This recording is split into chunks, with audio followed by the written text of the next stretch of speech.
จะบินไปไหนต่อ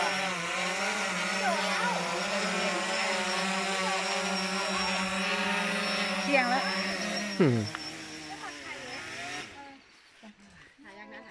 น้ำไผ่จะบินไปตรงไหนนะน้ำไผ่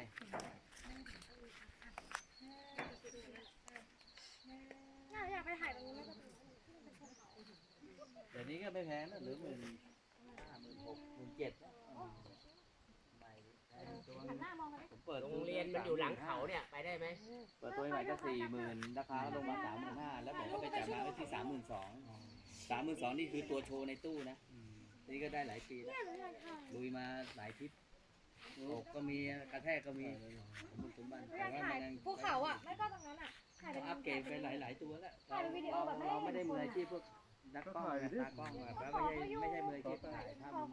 แล้วก็ตัวนี้เอาอยู่ทุกทิศแหละ เขาถ่ายไปแล้ว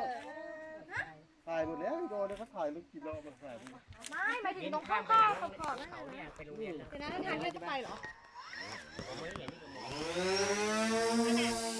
บอกให้เราหยุดโดดนะอะไรวะโอ๊ยเชี่ย ไม่เห็นอะไรอีกเหรอ อ้าวเด็กหายไหมโอ้ยหมอก ผมบอกมันเยอะมันมองไม่เห็นพื้นเลยที อยากถ่ายตรงนั้นน่ะเอาลงไปถ่ายบัส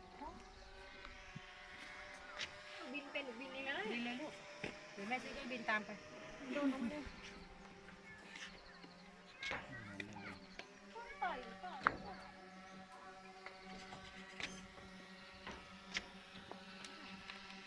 อุ้ยตายแล้ว รูปอยู่กับกล้องใช้บ้าง เดี๋ยวผมให้กัน ส่ง เอา มา ด้ว ให้ ย เด้อส่งให้ 3,000 รูปอ่ะ แดดมาแล้ว